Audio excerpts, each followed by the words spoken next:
বা মোটর গাড়িকে পুরোপুরি নিয়ন্ত্রণ, যে কোনো যানবাহনকে, সাইকেল থেকে শুরু করে যে কোনো যানবাহন, এটা নিয়ন্ত্রিত হয় ব্রেক সিস্টেমের মাধ্যমে, তাই না? আর এটা চালক সেটা অপারেট করে। তো ব্রেক সিস্টেম একটা গুরুত্বপূর্ণ অংশ, যে সিস্টেমের মাধ্যমে আমরা মোটর গাড়ির গতি নিয়ন্ত্রণ করি এবং মোটর গাড়িকে নিয়ন্ত্রণ করি, তাই না? ব্রেক সিস্টেম মূলত 3 ধরনের ব্যবহার হয়। মূলত মোটর গাড়ি যানবাহনে মূলত 3 ধরনের ব্যবহার, আরো হতে পারে কিন্তু সেটা অন্য যানবাহন, তাই না? তো এখানে 3 ধরনের মধ্যে হচ্ছে মেকানিক্যাল ব্রেক একটা, হাইড্রোলিক ব্রেক, এয়ার ব্রেক, ঠিক আছে?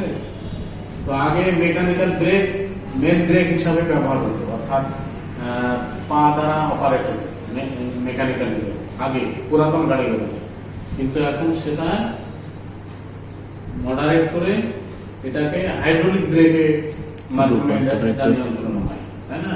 আর মেকানিক্যাল হিসাবে যেটা ব্যবহার হয় সেটা হ্যান্ড ব্রেক বা পার্কিং ব্রেক, কিন্তু আগে মেন ব্রেক হিসাবে ব্যবহার হতো। তো এখন সেটা পার্কিং ব্রেক বা হ্যান্ড ব্রেক হিসাবে ব্যবহার হয়, আর হাইড্রোলিক ব্রেকটা মেন ব্রেক হিসাবে ব্যবহার হয়। হাইড্রোলিক ব্রেক এবং এয়ার ব্রেক সাধারণত ছোট থেকে মিডিয়াম ধরনের গাড়িতে হাইড্রোলিক ব্রেক এবং বড় গাড়িতে এয়ার ব্রেক ব্যবহার হয়, যেগুলা হেভি গাড়ি, ভারী গাড়ি, সেগুলাতে এয়ার ব্রেক ব্যবহার হয়। আর ছোট থেকে মিডিয়াম এই ধরনের গাড়িতে হাইড্রোলিক ব্রেক ব্যবহার হয়। তার মধ্যে 2 ধরনের হাইড্রোলিক ব্রেকই 2 ধরনের থাকে, একটা হচ্ছে ড্রাম টাইপ আর একটা হচ্ছে ডিস্ক টাইপ, তাই না?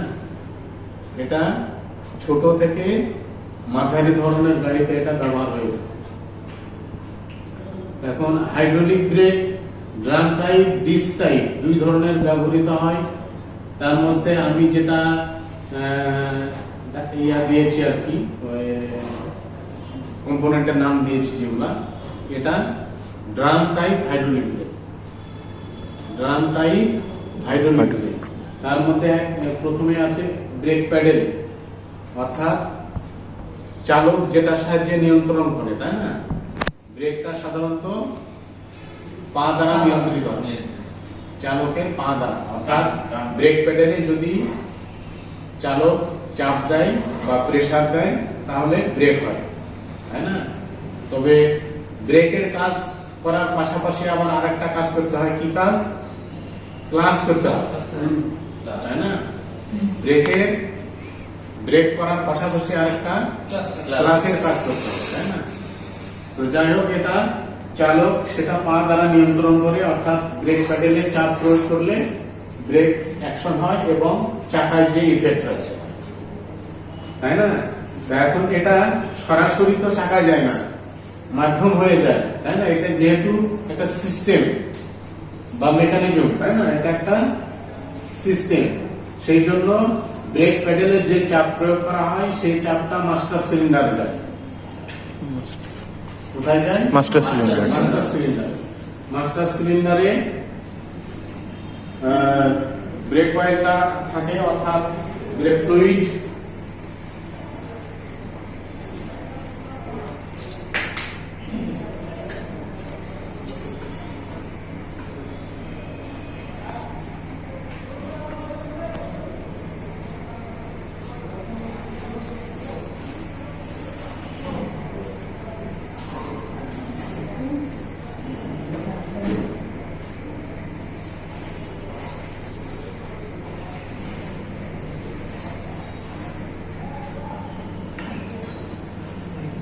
ব্রেক প্যাডেলে চাপ প্রয়োগ করলে সেই চাপটা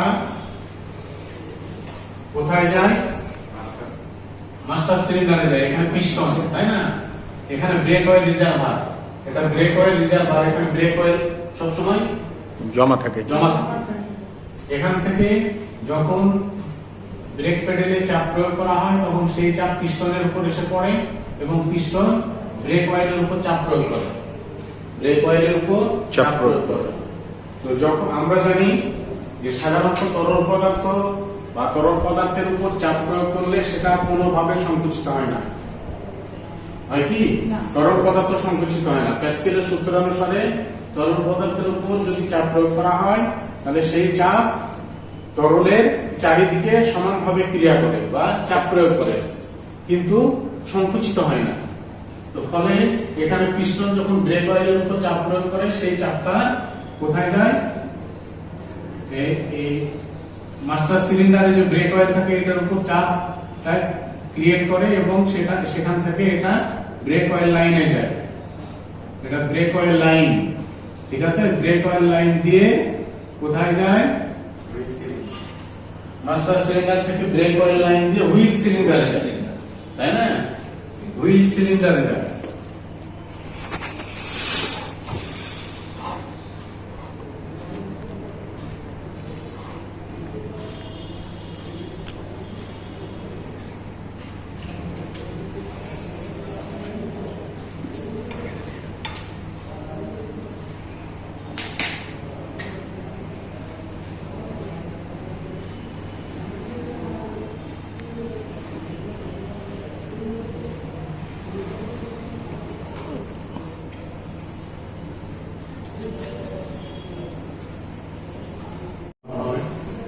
এটা হুইল সিলিন্ডার, এটা wheel cylinder. Break oil line দিয়ে হুইল সিলিন্ডারে যায়। হুইল সিলিন্ডারে দুই পাশে দুটো পিস্টন থাকে, দুই পাশে দুটো পিস্টন থাকে। পিস্টন থাকে। আর পিস্টনের সঙ্গে আরো ছোট ছোট পার্টস থাকে, যেমন বাকেট থাকে, সাধারণত বাকেট, হুইল সিলিন্ডার বাকেট। যাই হোক, বাকেট পিস্টনের আগে থাকে। তো মূল অংশ হচ্ছে এখানে পিস্টন। তাহলে হুইল সিলিন্ডারে এখান থেকে চাপ প্রয়োগ করে, মিডিলে চাপ প্রয়োগ করলে এই যে এই পাশের পিস্টন, এই পাশের পিস্টন, দুই পাশের পিস্টনটা প্রসারিত হয়, বাইরের দিকে চাপ প্রয়োগ করে। বাইরের দিকে যখন চাপ প্রয়োগ করে তখন এখানে ব্রেক শু আছে, ব্রেক শু। এটা হচ্ছে ব্রেক শু।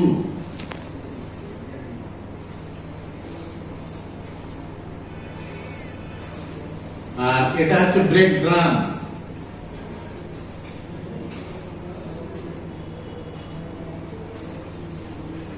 ব্রেক ড্রাম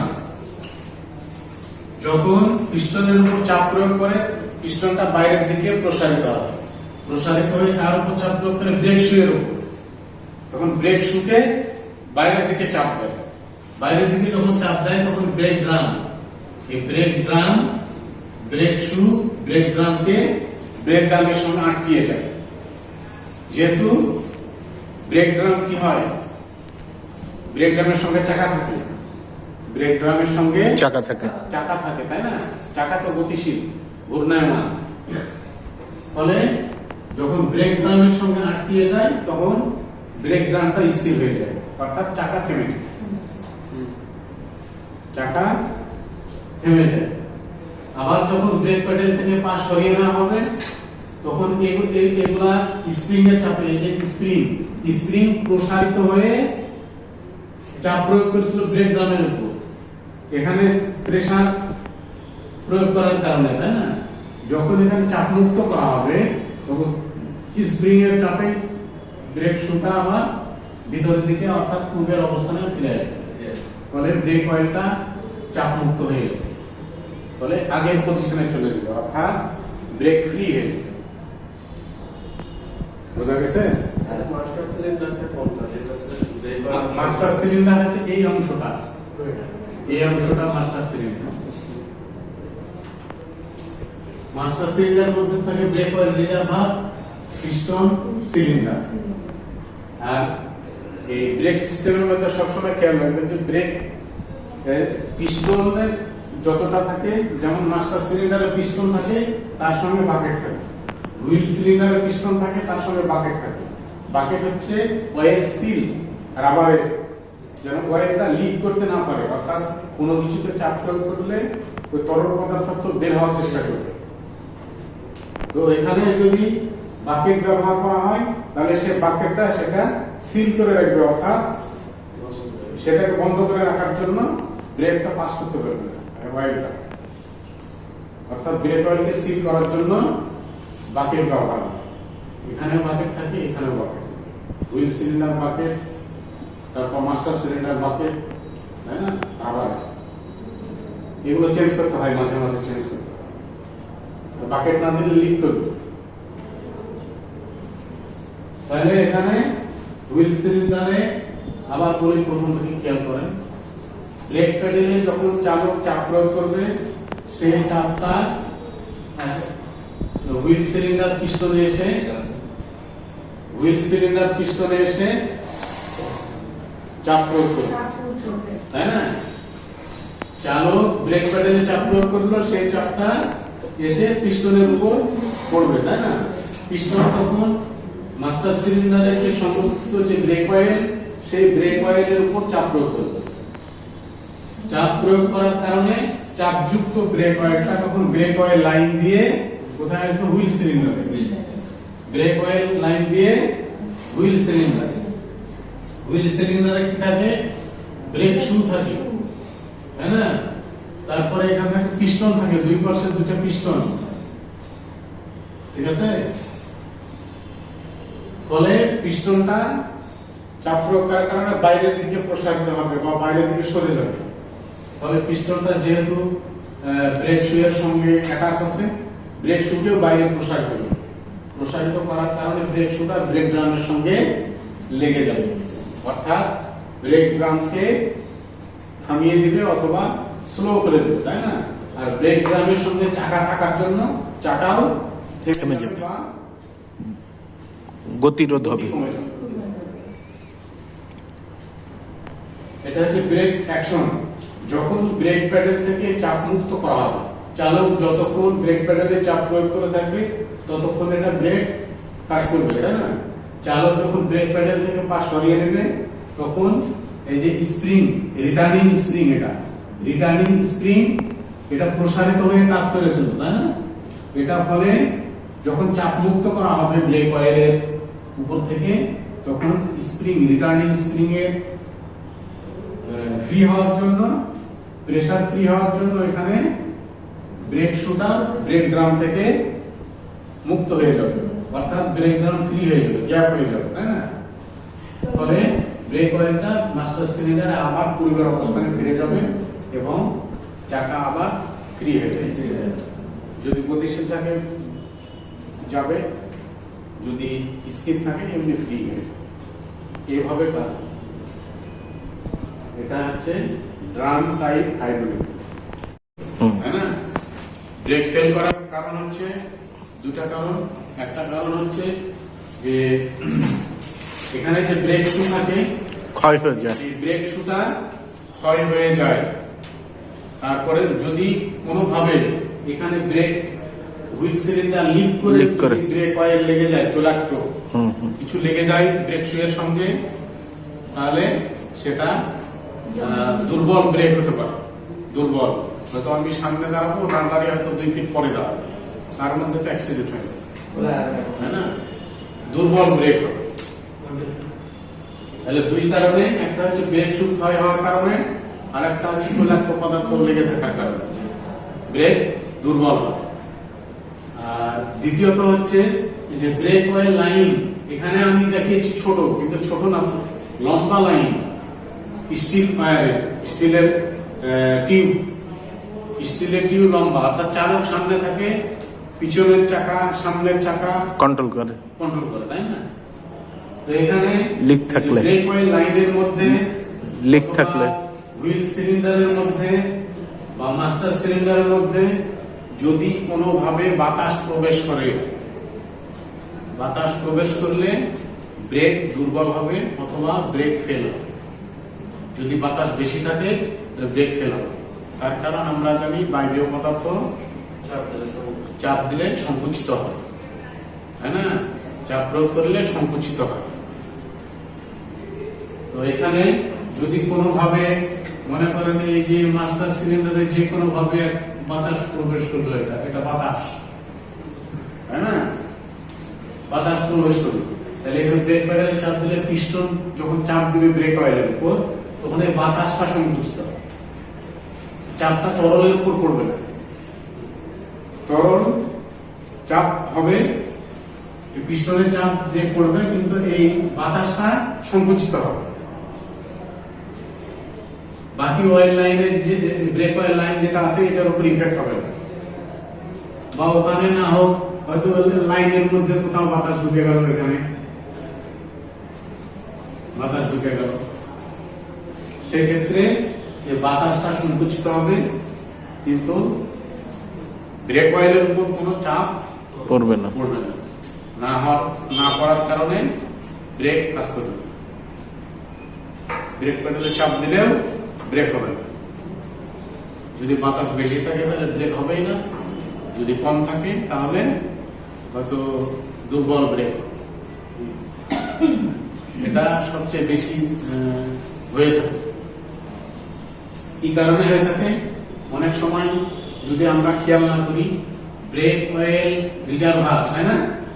এই ব্রেক অয়েল রিজার্ভারে কোনো সময় ব্রেক অয়েল কমে যায়, কমে গিয়ে বাতাস জমা হতে পারে, এই দিক দিয়ে বাতাস ঢুকতে পারে। এর জন্য সবসময় চালক ব্রেক যখন অয়েলটা দেখ। গাড়ি বের করবে গ্যারেজ থেকে, বের করার পর কিছু চেকিং পয়েন্ট আছে, চেক করে নিতে হবে। তার মধ্যে অন্যতম হচ্ছে ব্রেক মাস্টার অয়েল। সিলিন্ডারে ব্রেক ব্রেক অয়েল অয়েল। আছে কিনা পরিমাণ মতো সেটা চেক করে নিতে হবে। যদি কম থাকে তাহলে ভরে নিতে হবে। নাহলে ওই দিক দিয়ে যদি বাতাস ঢোকে তাহলে ব্রেক ফেল করবে এবং দুর্ঘটনা ঘটার সম্ভাবনা সম্ভাবনা বেশি। তাই না? এটা প্র্যাকটিক্যালি দেখতে হবে, হ্যাঁ, প্র্যাকটিক্যালি দেখতে হবে না, করা হবে। দেখা দিবে না, প্র্যাকটিক্যালি করা হয় না স্যার। এই সমস্যা চিহ্নিত করার কথা বললাম, তাই না? কিন্তু যদি এরকম হয়ে থাকে তাহলে কি করতে হবে? এই ক্লাস আছে। যদি ব্রেক লাইনে বা ব্রেক সিস্টেমে যদি বাতাস ঢোকে তাহলে এই বাতাসটা থেকে বের করতে হবে, তাই না? হুম। বাতাস বের করতে হবে। এই সিস্টেমটা কি? এক্ষেত্রে এখানে হুইল সিলিন্ডারের পিছনের সাইডে দুটা লাইন থাকে। এই লাইনটা কিন্তু হুইল সিলিন্ডারের পিছনে, হুইল সিলিন্ডারের পিছনে এই ব্রেক অয়েল লাইনটা থাকে, তার পাশে একটা ব্লিডিং স্ক্রু থাকে, একটা ছোট্ট স্ক্রু, ব্লিডিং স্ক্রু। তো এখানে দুইজন দরকার, প্রেস করবে আর একজন প্রেস করবে, এই ব্রেক প্যাডেলে প্রেস করবে, একজন প্রেস করে ধরে থাকবে এবং একজন স্ক্রুটা লুজ দিবে।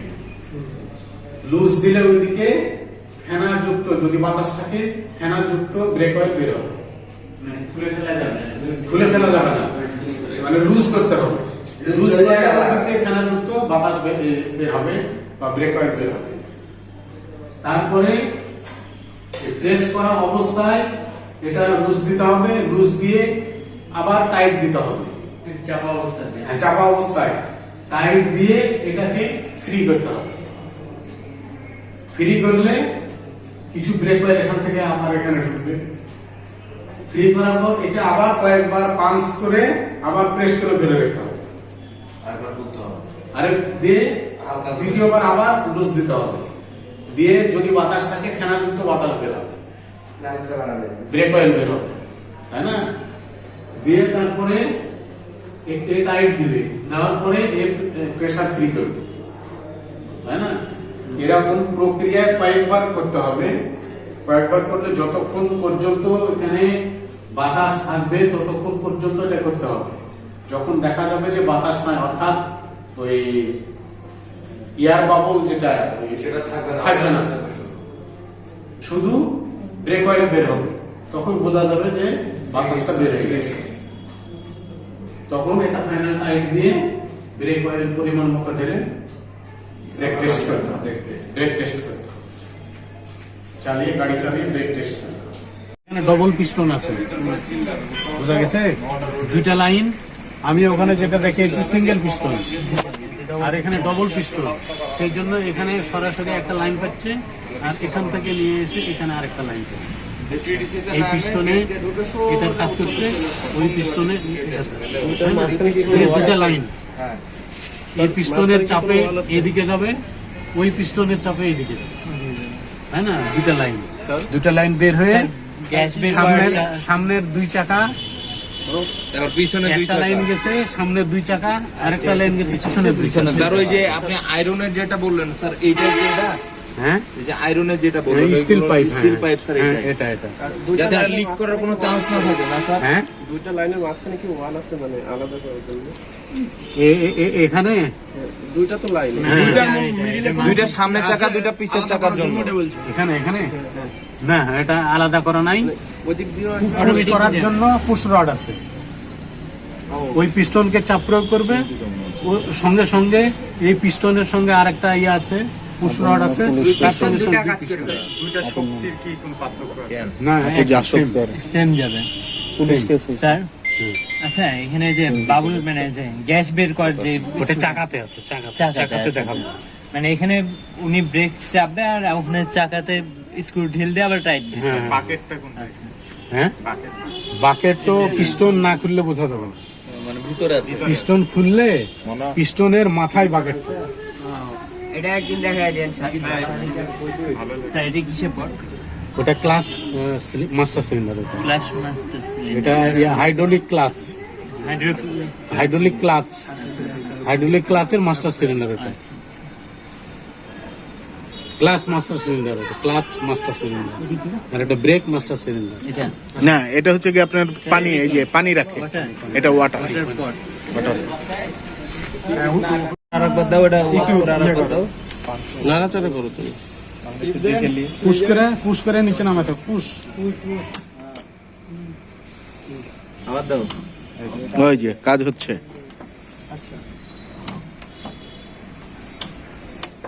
ঠিক আছে ঠিক আছে, এটা হ্যান্ড ব্রেক। আর এখানে দুটো লাইন আছে, এই যে স্টিলের পাইপ আছে না, এখান থেকে যে লাইন, এই যে এটা লাইন, ব্রেক অয়েল লাইন, এই যে এটা এসে এখানে হুইল সিলিন্ডারে ঢুকেছে। জামাই করো করো ভিডিও করো জামাই করছি। এটাতে যে স্ক্রু আছে বললাম না, এয়ার ব্লিডিং স্ক্রুটা বাতাস বের করার জন্য, ব্লিডিং স্ক্রু, এটা bleeding screw, break oil line, এই যে এটা ব্রেক অয়েল লাইন। ওই স্ক্রু ঢিল দিলেই বাতাসটা বাড়াবে। চাপ দিয়ে এখানে দেখলেই বাতাস বের হবে। হ্যাঁ, সাবস্ক্রাইব করে দিয়েন আজকে। এখানে দুইটা পিস্টন আছে তাই না, একটা পিস্টন এইদিকে কাজ করবে আর একটা পিস্টন এইদিকে। এখানে ব্রেক অয়েল লাইন আছে, ব্রেক অয়েল লাইন দিয়ে মিডিলে যে ব্রেক অয়েল যে মিডিলে প্রেসার ক্রিয়েট করবে তাই না, সেই প্রেসারে একটা পিস্টন যাবে এই দিকে, যে এই ব্রেক শুকে আরেকটা পিস্টন সরিয়ে দিবে, এবং আরেকটা পিস্টন এই ব্রেক শুকে বাইরের দিকে সরিয়ে দিবে। চাকার সাথে এটা ইয়া তাহলে এই যে ব্রেক ড্রাম, যেটা ওই ব্রেক ড্রামের সঙ্গে আটকিয়ে দিলাম, আর ব্রেক ড্রামে যেহেতু এখানে আটকানো ছিল তাই না চাকার সঙ্গে, তখন ব্রেক ড্রাম থেমে গেলে চাকাও থেমে যাবে। ক্লিয়ার? স্যার।